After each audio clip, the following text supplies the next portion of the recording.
Hello, everyone, and welcome back to another episode of Steelheads Weekly with myself, Darius Domingues, and Mark Freitas. Mark, how are you doing this week? I'm still doing okay. I'm still fighting that cold from last week.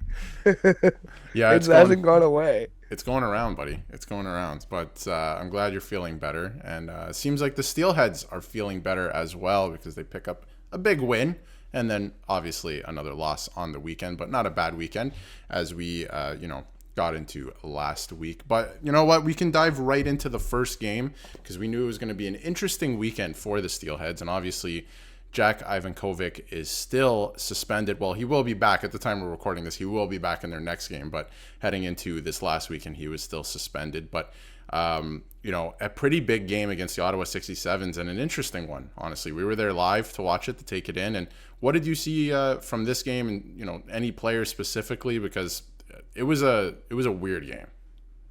So yeah, I'll start off with a positive.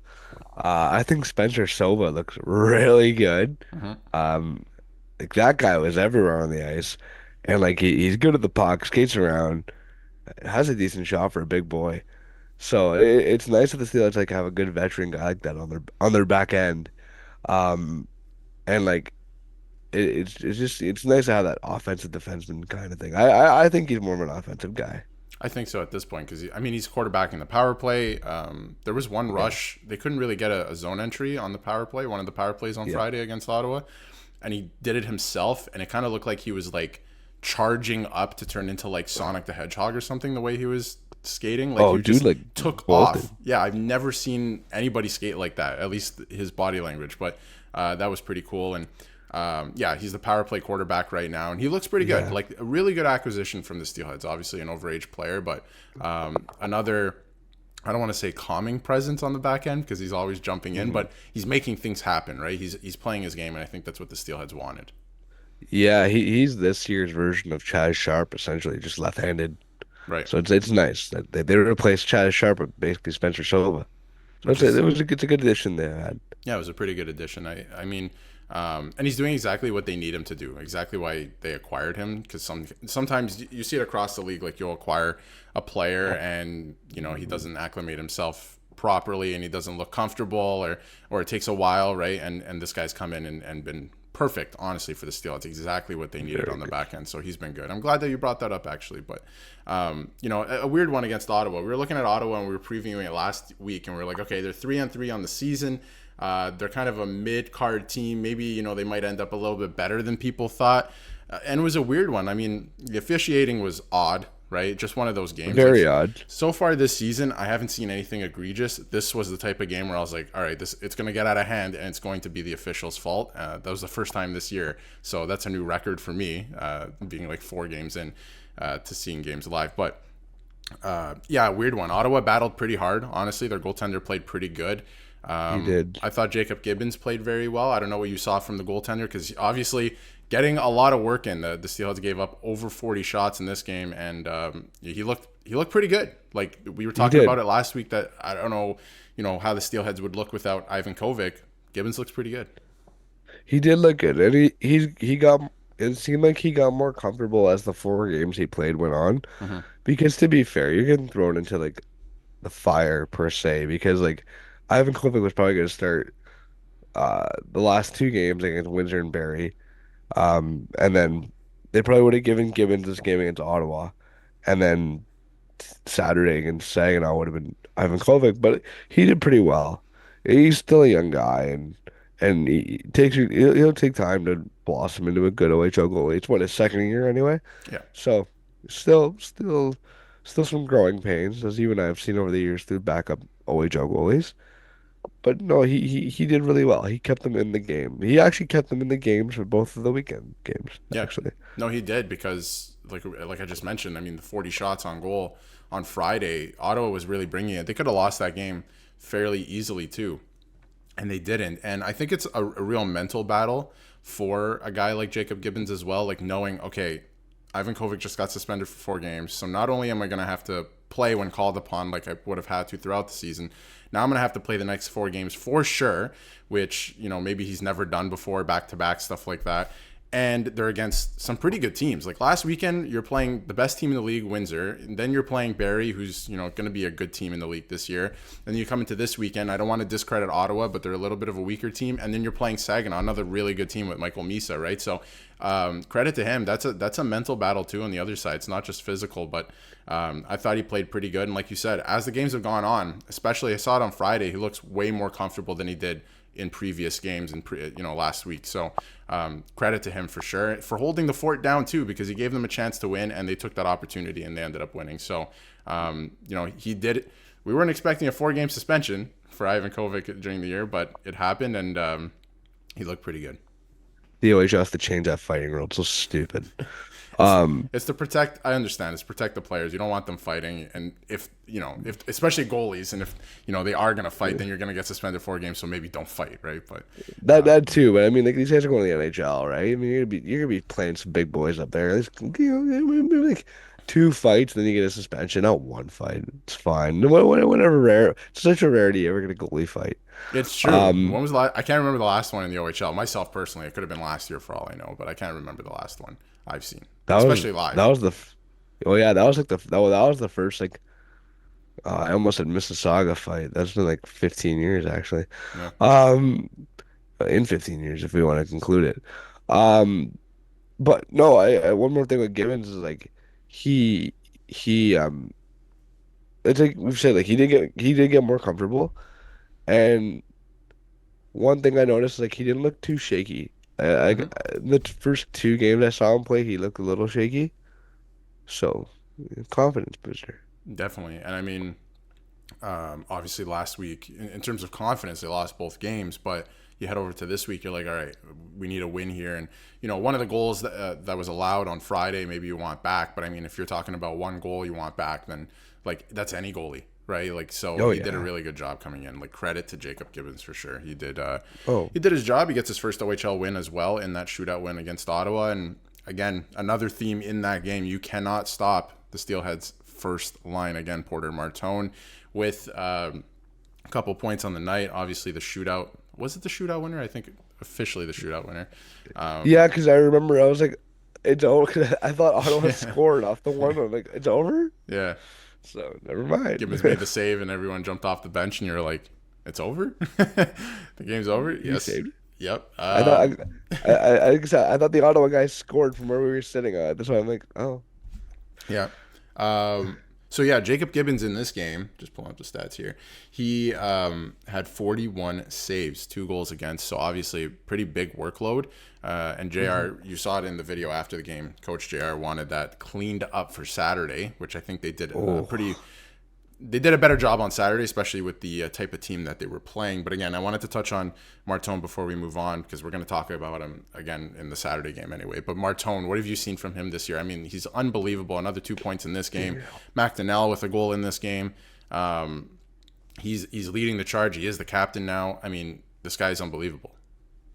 yeah, dude. Martone is every time we see him, it's like something different. It's just like he's so good. And Sam Cosentino of Sportsnet um, just put him, I think, at number 2 on their prospect list. Yeah. So that's really big. Also, any Brampton fans or people in Brampton listening need to go watch him play Yep. because he is really good. Good shot. It's like you said weeks before. I love him. I love his enthusiasm when he scores a goal and he gets hyped. My favorite is when he scores and he skates by the bench and he's talking smack to all the players. I've never Like seen a player so animated like him. Honestly, I can't remember the it's last person. so good. Like He I want him to skate by and do that like, as he skates by. Hey, if Porter, if you ever watch this, you have to do it. he is so it's funny. Like I love the way he gets into the game, like you said, with the trash talking, the way he interacts with the fans before and after games, the way that like he's everything a captain should be, and he's a great player and their best player. Yeah. And he's so good on the ice. Like he finds his spots, he picks his spots.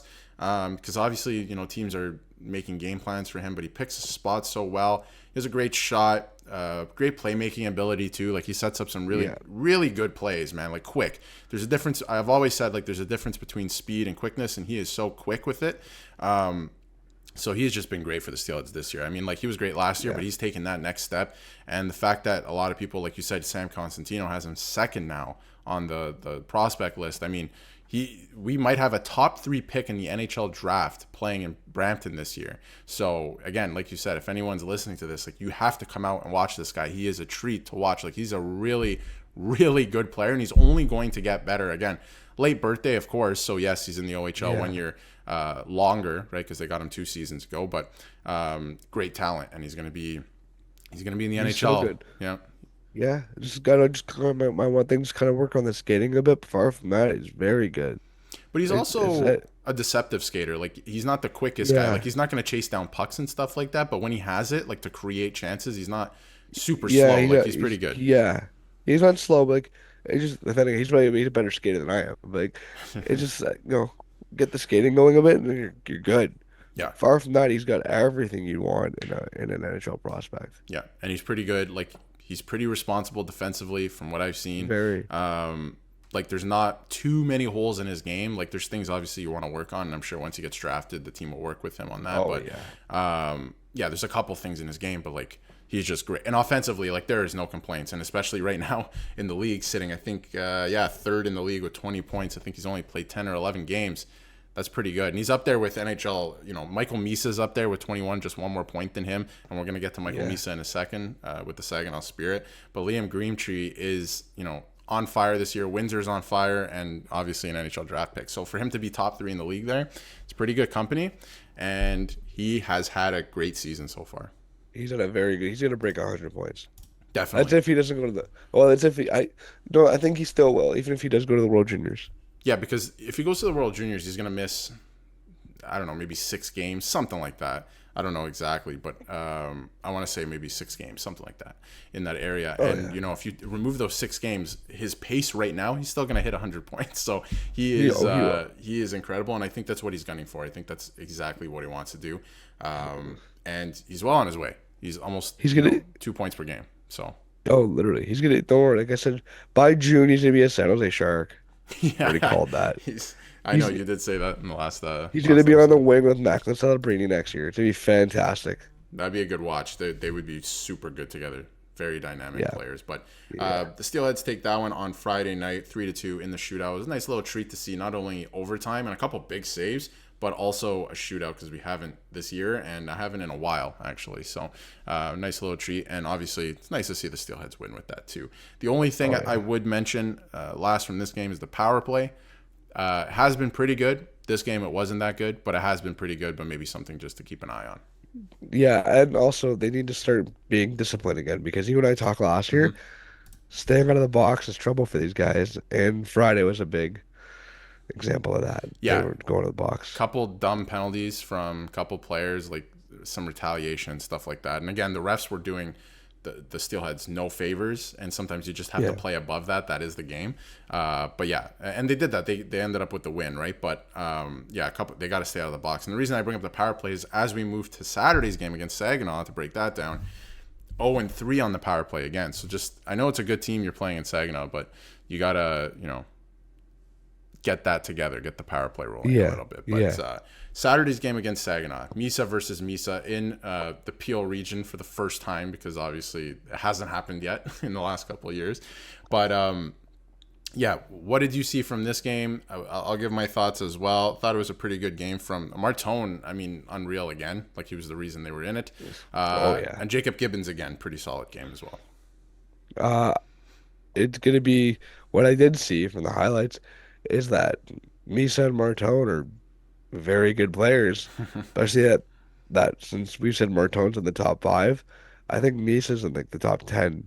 Yep. So it's going to be a battle, for them to see who can leap over who in the draft in the draft um rankings. But but Misa's a very good player for Saginaw. They Very they good. have a they have a very good player in him. He has a good shot. And he carried Saginaw on Saturday. Yeah. So it teams like that, when you have a guy that can carry your team, they're dangerous. Yeah, and they have a pretty good team otherwise, right? And Misa Yeah. is just a really nice complementary piece to that team. Not even complimentary, he's a great player, right? Like he carried them in this game. Likewise with Porter Martone, 2 goals for the Steelheads, but Saginaw obviously getting the extra goal. The one thing the Steelheads were trying to focus on in this game is limiting shots, and they did exactly that, right? Saginaw had just over 20 shots in this game, so they did a much better job at that. Gibbons showed up, he played another good game, obviously, a couple of the goals. Misa's going to score his goals. He's a great player. And again, like you said, great shot. The only reason I think Martone is maybe a little bit higher in the rankings at this Yeah. point is because Martone's a bigger player, like physically bigger. Yes. So I would think that's why he's valued higher. And obviously, we see he's not afraid to, get into the rough stuff. So I think that, that's probably why he's a little bit higher. But pretty good game for the Steelheads. And I mean, yes, you would like to win this game, but you don't have your starting goaltender. Like that is a factor, right? You don't have your starting goaltender. It is a back-to-back, which I don't like to make excuses with that in the OHL, especially because sometimes you're playing 3-3s, but it was a bit of a back-to-back, and you're playing a really, really good team, and it's an afternoon start. So not too bad. I thought it was an okay game, and obviously you like to see Porter Martone continuing to do what he does. Yeah.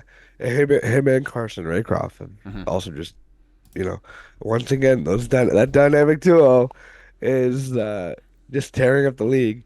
Like I said, I think if they can add like a number one center between those two guys, oh, they'll pop off.